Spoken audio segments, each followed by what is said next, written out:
नमस्कार दोस्तों, ज्योतिष, हस्तरेखा एवं वास्तु विशेषज्ञ आचार्य पंडित गिरीश बारोलिया के चैनल में आपका स्वागत है। कृपया हमें अपना स्नेह व सहयोग प्रदान करें। हमारे चैनल को सब्सक्राइब करें और बेल आइकॉन को प्रेस करें। साथ ही अपने आत्मीयजनों के साथ इसे अधिक से अधिक शेयर करें। आपका जीवन मंगलमय हो। लाइक करें, शेयर करें। आचार्य पंडित गिरीश बारोलिया, ज्योतिष, हस्तरेखा एवं वास्तु चैनल।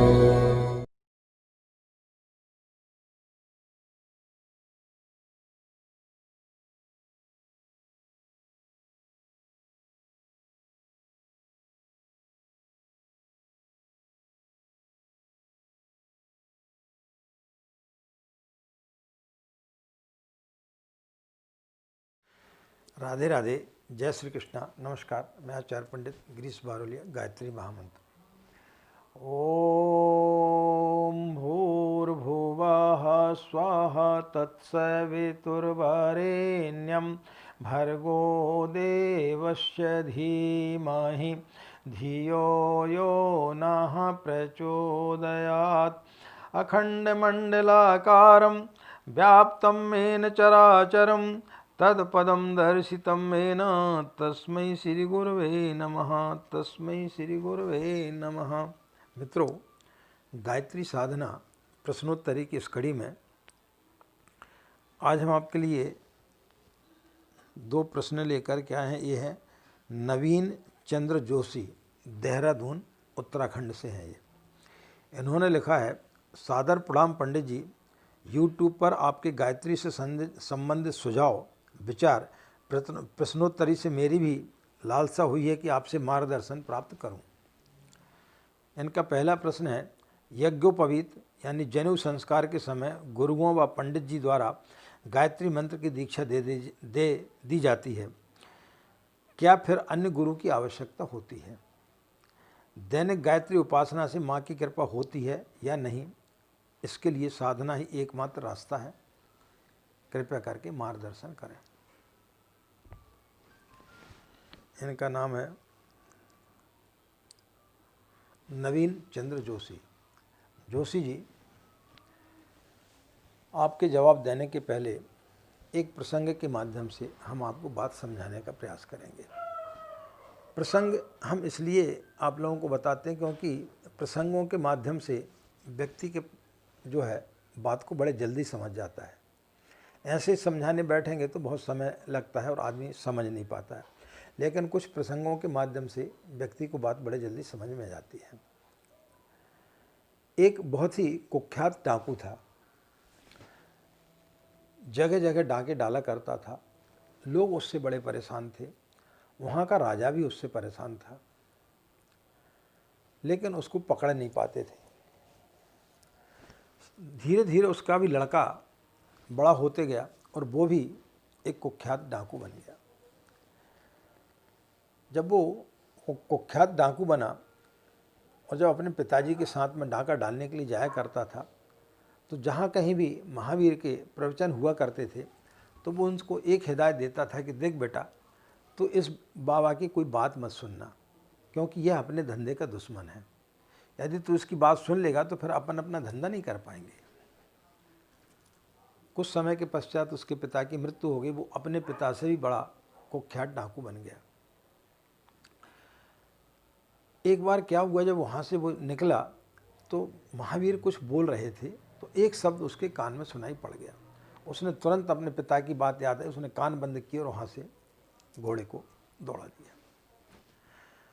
कुछ समय के पश्चात में वो पकड़ा गया। राजा ने उसे पकड़ा, लेकिन जहाँ कहीं भी वो डाका डालता था, किसी प्रकार का कोई भी ऐसा सूत्र नहीं छोड़ता था कि उसके ऊपर आप जो है अपराध का सिद्ध कर सके कि इसने ये अपराध किया है, इसने यहाँ पर डाका डाला है। तो राजा ने बड़े बड़े मनोवैज्ञानिक लोगों को बुलाया कि बोले भाई, इससे किसी भी तरीके से आप अपना जुर्म कबूल करवाएं। उसको बुलाया गया, उसको बहुत सारी उसको मदिरा पिलाई गई। मदिरा पिलाने के बाद में जब वो बिल्कुल बेहोश जैसा हो गया तो सारे लोग उसके सामने खड़े हो गए। राजा अपनी गद्दी पर बैठा हुआ है और सुंदर सुंदर लड़कियों को चारों तरफ उसके खड़ा कर दिया गया और उसको बोला कि देख भाई, तू मर चुका है, ये भगवान बैठे हुए हैं, अब तूने जितने भी पाप किए हैं वो सब तू पाप अपने बताते जा। यदि तूने उनमें से एक भी पाप छुपाया तो फिर उसके लिए तुझे नरक जाना पड़ेगा, और यदि तूने अपने सारे पापों को बता दिया तो ये तेरे पाप जो है वो क्षमा कर देंगे। उसने चारों तरफ देखा, सुंदर सुंदर लड़कियां खड़ी थी, तो उसे भी लगा हाँ यार, शायद मैं मर गया हूँ, अच्छी अच्छी अप्सराएं खड़ी हैं, ये भगवान बैठे हुए हैं। तो वो जैसे बोलने वाला था कि अचानक एक शब्द जो महावीर जी ने बोला था उसको याद आ गया। जब वो वहाँ से घोड़े को दौड़ाते हुए ले जा रहा था तब महावीर जो है वो एक शब्द जो सुना वो ये था कि स्वर्ग में देवताओं की छाया नहीं पड़ती। जो अपन जब बैठते हैं तो अपनी छाया बनती, लेकिन स्वर्ग में देवताओं की छाया नहीं बनती। उसने चारों तरफ देखा तो सबकी छाया बन रही थी। उसे यह विश्वास हो गया कि मैं मरा नहीं हूँ, मुझे फंसाया जा रहा है, क्योंकि वो सन्यासी झूठ नहीं बोल सकता। जिसको इतने लाखों करोड़ों लोग उसको चाहते हैं और उसके बातों को सुनने के लिए आते हैं, वो व्यक्ति झूठ कैसे हो सकता है। मेरे साथ कोई छल किया जा रहा है। तो उसने जीवन में कभी जो पाप पुण्य किए नहीं थे वो सिर्फ पुण्य पुण्य बताते गया, उसने एक भी पाप नहीं बताया। अंतुतगत्वा राजा हार गया, वो मनोचिकित्सक हार गए और फिर उसे छोड़ना पड़ा। जैसे उसे छोड़ा तो भगवान महावीर के चरणों में जाकर के गिर पड़ा कि भगवान, आपके एक मंत्र ने, एक शब्द ने मेरी ज़िंदगी को बदल दी, तो मैं अब अपना बाकी का जीवन जो है वो आपके सामने अर्पित करना चाहता हूँ। तो नवीन चंद्र जी, जब आप जनेऊ संस्कार कराते हैं उस समय जो भी व्यक्ति आपको दीक्षा देता है तो सर्वप्रथम तो यह जानने की आवश्यकता है कि जिसने आपको दीक्षा दी है क्या वह उसके पात्र है या नहीं है, उसके योग्य है कि नहीं। किसी भी व्यक्ति ने किसी मंत्र की यदि आपको दीक्षा दी तो उसमें उसको दक्ष होना बहुत जरूरी है। यदि वो उसमें दक्ष नहीं है, उस मंत्र के बारे में वो कुछ भी नहीं जानता, उसकी साधना उपासना कैसे करनी है, उसने जीवन में कभी गायत्री की साधना नहीं की, और ऐसे यदि आपने किसी पंडित से दीक्षा ले ली गायत्री मंत्र की तो वो आपको कैसे फलित होगी, वो आपको कैसे बताएगा। आप पहली क्लास में पढ़ रहे हैं और उसके बाद जब आप मैट्रिक में चले गए 10वीं 11वीं में, और आप पहली क्लास के शिक्षक से बोलें कि भाई आप हमारा जो है प्रश्न हल कर दीजिए, तो वो कैसे हल कर पाएगा। गुरु तो है वो, लेकिन आपके प्रश्न को हल नहीं कर पाएगा। इसलिए किसी भी मंत्र का आप जाप करते हैं तो जाप करने के लिए जो भी आपको दीक्षा दी जाती है उसमें दक्ष होना चाहिए। वो यदि दक्ष नहीं है तो फिर वो कुछ भी नहीं कर सकता।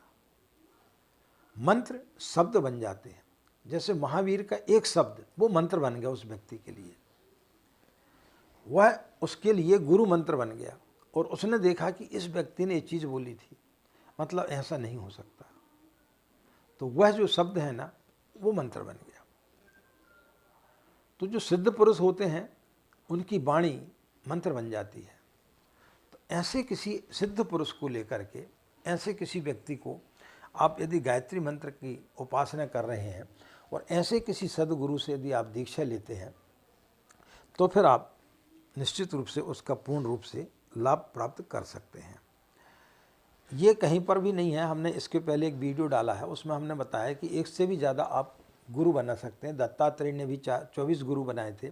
तो ऐसा नहीं, आपने जब दीक्षा ली आपने जो गुरु बनाए, लेकिन इसके पश्चात आपको लग रहा है कि आप गायत्री मंत्र का जाप कर रहे हैं लेकिन उनमें पंडित जी में इतनी शक्ति नहीं है, तो आप किसी अन्य व्यक्ति को अपना गुरु बना सकते हैं जो इसके बारे में जानता है, जिसने इसकी सिद्धियां प्राप्त की हैं। ऐसे व्यक्ति को आप गुरु बना करके यदि आप गायत्री मंत्र का जाप करेंगे तो निश्चित रूप से आपको सफलता प्राप्त होगी, इसमें किसी प्रकार की दो राय नहीं है।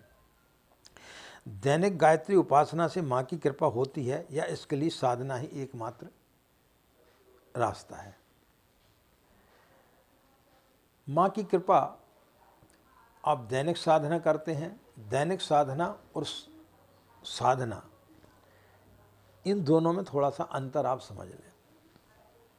हम डेली रूटीन की जो प्रक्रिया करते हैं वो एक साधारण प्रक्रिया होती है, लेकिन जब आप कोई चीज़ की साधना करते, साधना यानी अपने जीवन को में उन चीज़ों को उतारना, तो जब आप साधना करते हैं तो उस समय आपके लिए अपने अंदर की जो भी विकृति हैं उनको साधना पड़ता, उनको आपको कंट्रोल करना पड़ता, उनको आपको बस में करना पड़ता है कि आप कहीं झूठ तो नहीं बोल रहे हैं, आप किसी के साथ छल कपट तो नहीं कर रहे हैं, आप किसी की आत्मा को दुखा तो नहीं रहे हैं।